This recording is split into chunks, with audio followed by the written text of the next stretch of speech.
Hello everyone, welcome to গয়নাগাটি।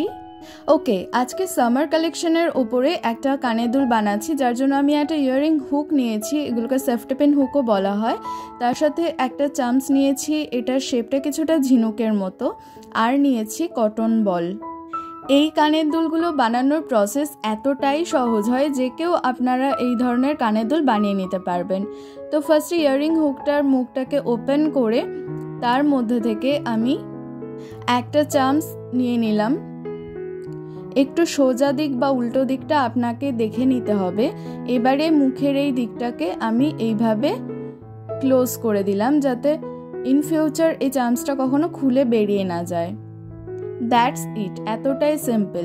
এবারে এর মধ্যে থেকে আমি দুটো কটন বল নিয়ে নিলাম।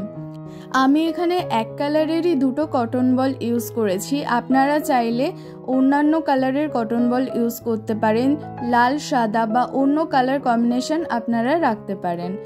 তো কানের দুল কিন্তু একটা একদম রেডি হয়ে গেছে। একদম সেম প্রসেস ফলো করে আমি আরেকটা কানের দুলও বানিয়ে নিচ্ছি। প্রথমে চামচটাকে এখানে তলায় এইভাবে অ্যাটাচ করে নিচ্ছি, তারপরে এই হুকটাকে ভালো করে চেপে সিকিওর করে নিলাম।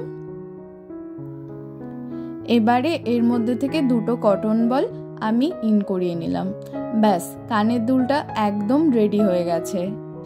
এই সামারের সময় যে কোনো হালকা রঙের শাড়ি বা চুড়িদার বা কুর্তির সাথে এই ধরনের কানের দুলগুলো কিন্তু ভীষণ সুন্দরভাবে মানিয়ে যায়। আজকের এই ভিডিওটা এই পর্যন্তই থাকলো। Stay safe, be creative, tata.